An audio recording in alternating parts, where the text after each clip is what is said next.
दोस्तों, आज हम 2020 के अमेरिका के इलेक्शन को आसान भाषा में समझेंगे।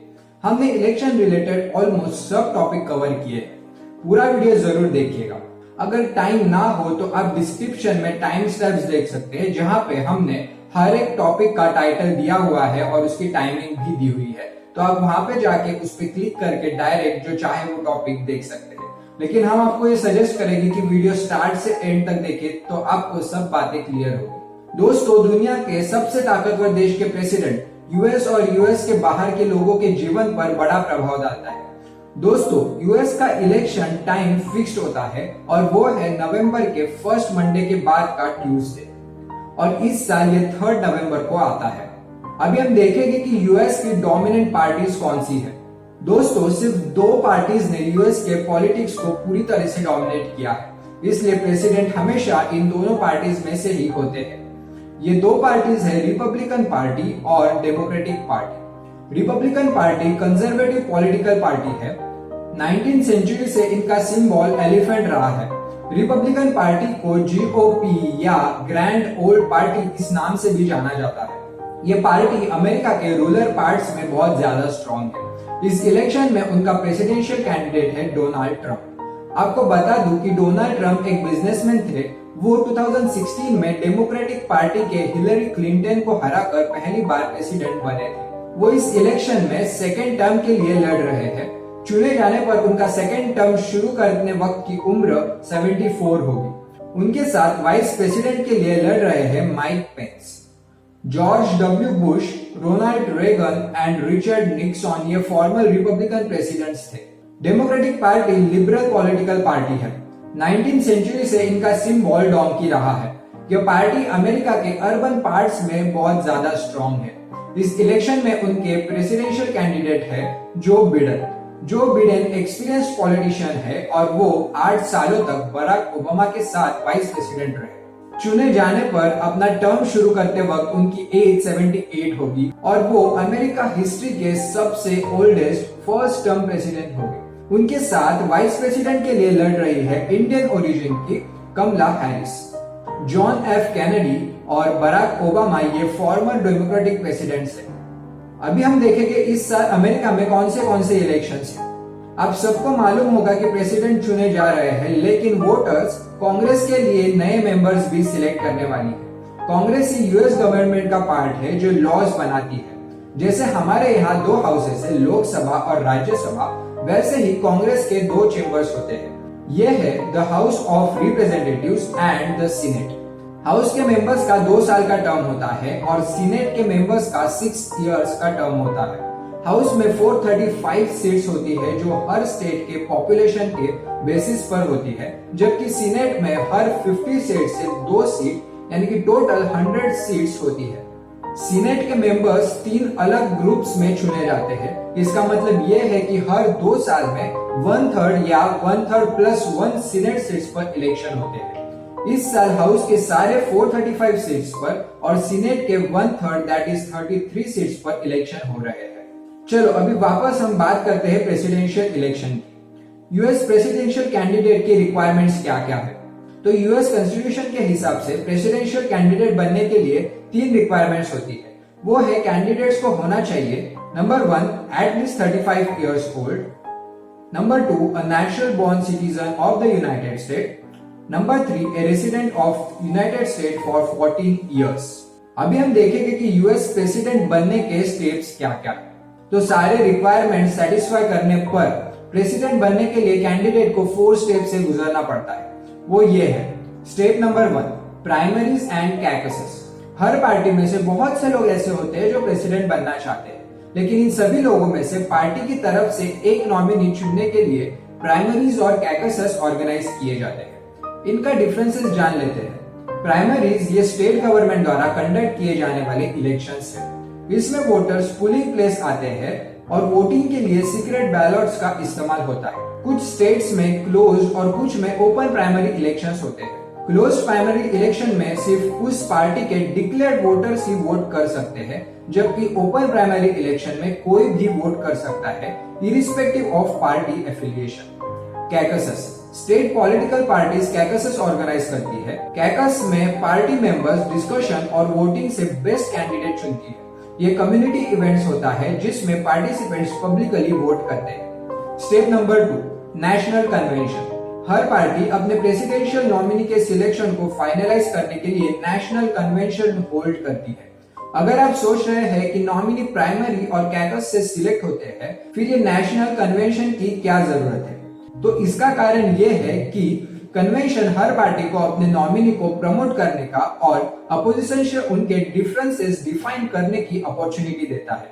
ये नेशनल कन्वेंशन टीवी पर बहुत देखे जाते हैं। इसी कन्वेंशन में प्रेसिडेंशियल नॉमिनी अपने वाइस प्रेसिडेंशियल रनिंग मेट को चुनता है।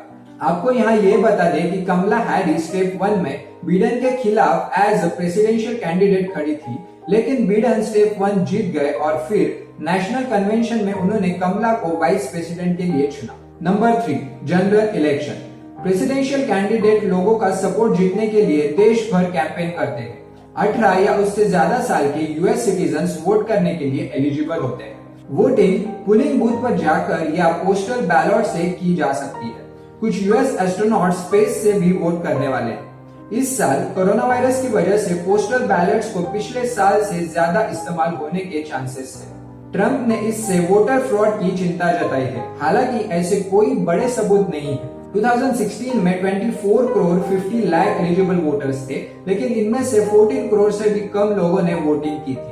आपको बता दूं कि इस साल इलेक्शन डेट 3 नवंबर है, लेकिन कुछ स्टेट्स में वोटिंग पहले ही चालू हो गई है। जब लोग प्रेसिडेंट के लिए वोटिंग करने जाते हैं तो वो एक्चुअली इलेक्टर्स नाम के ग्रुप ऑफ पीपल के लिए वोट करते हैं जो इलेक्टोरेट कॉलेज के मेंबर्स होते हैं। Step 4, electoral college. Electoral college system में हर 50 स्टेट्स को उनके पॉपुलेशन के हिसाब से सर्टेन नंबर ऑफ इलेक्टर्स मिलते हैं। इलेक्शन के बाद हर इलेक्टर एक इलेक्टोरल वोट डालता है। टोटल 538 इलेक्टोरल वोट्स होते हैं और प्रेसिडेंट बनने के लिए कैंडिडेट्स को कम से कम 270 इलेक्टोरल वोट्स की जरूरत होती है। 48 स्टेट्स और वॉशिंगटन डीसी में विनर को सभी इलेक्टोरल वोट्स मिलते हैं। फॉर एग्जाम्पल, अगर टेक्सास स्टेट में किसी कैंडिडेट को 50.1% वोट्स मिले तो उसे उस स्टेट के सारे यानी सभी 38 इलेक्टोरल कॉलेज वोट्स मिलेगी। सिर्फ 2 स्टेट्स मेन और नेब्रास्का अपने इलेक्टोरल वोट्स कैंडिडेट्स के वोट्स के प्रोपोर्शन में डिवाइड करते हैं। इसका मतलब voter state level contest decide करते हैं, नेशनल वन नहीं। इसी वजह से 2016 में हिलरी क्लिंटन को डोनाल्ड ट्रंप से देश भर में 30 लाख वोट्स ज्यादा मिले थे, फिर भी वो हार गई। हिलरी को स्ट्रॉन्ग डेमोक्रेटिक स्टेट्स जैसे न्यूयॉर्क और कैलिफोर्निया में बहुत वोट्स पड़े, लेकिन ट्रंप ने कुछ की स्टेट्स में टाइट कॉन्टेस्ट जीते, जिस वजह से उनके 304 इलेक्टोरल वोट्स मिले और हिलरी को 227, और इस वजह से ट्रंप प्रेसिडेंट बन गए। पिछले 5 इलेक्शन में ऐसा 2 बार हुआ है। साल 2000 में डेमोक्रेटिक कैंडिडेट अल गोर ने रिपब्लिकन कैंडिडेट जॉर्ज बुश से नेशनली ज्यादा वोट जीते थे, लेकिन बुश 271 इलेक्टोरल वोट्स जीते और प्रेसिडेंट बन गए। यूएस का कॉन्स्टिट्यूशन इलेक्टर्स को उनके स्टेट के पॉपुलर वोट को फॉलो करने के लिए मजबूर नहीं करता है, लेकिन कुछ स्टेट्स में ऐसे लॉज है जो मजबूर करते हैं, लेकिन कुछ स्टेट्स में ऐसे लॉज नहीं है। इस वजह से कुछ स्टेट में इलेक्टर्स अपनी मर्जी से वोट कर सकते हैं बिना ये देखे कि वोटर्स ने किसे ज्यादा वोट्स दिए हैं। लेकिन ऑलमोस्ट हमेशा इलेक्टर्स उसी कैंडिडेट को वोट देते हैं जिन्हें उनकी स्टेट में सबसे ज्यादा वोट मिले हैं। अगर वो स्टेट के पॉपुलर वोट के खिलाफ जाते हैं तो उन्हें फेथलेस कहा जाता है। 2016 में 7 इलेक्टोरल वोट्स ऐसे पड़े थे, लेकिन अब तक कभी फेथलेस इलेक्टर्स की वजह से रिजल्ट नहीं बदले। अभी देखेंगे कि इलेक्शन का रिजल्ट कब आएगा। हर वोट काउंट होने में कुछ दिनों का समय लगता है, लेकिन दूसरे दिन के सुबह के अर्ली आवर्स में विनर प्रीटी मच क्लियर हो जाता है। 2016 में ट्रंप ने 3 AM को न्यूयॉर्क के स्टेज पर अपने सपोर्टर्स के सामने विक्ट्री स्पीच दिया था, लेकिन इस साल पोस्टल बैलेट्स के अचानक बढ़ने की वजह से ऑफिशियल्स कुछ दिन या इवन कुछ हफ्ते की देरी वार्न कर रहे हैं। लास्ट टाइम ऐसा 2000 साल में हुआ था, जब रिजल्ट कुछ घंटों में क्लियर नहीं हुआ था। साल 2000 में जॉर्ज बुश और अल गोर में कंपटीशन इतना क्लोज था कि रिजल्ट फ्लोरिडा स्टेट के रिजल्ट पर डिपेंड था, जहां दोनों में सिर्फ कुछ 100 वोट्स का डिफरेंस था।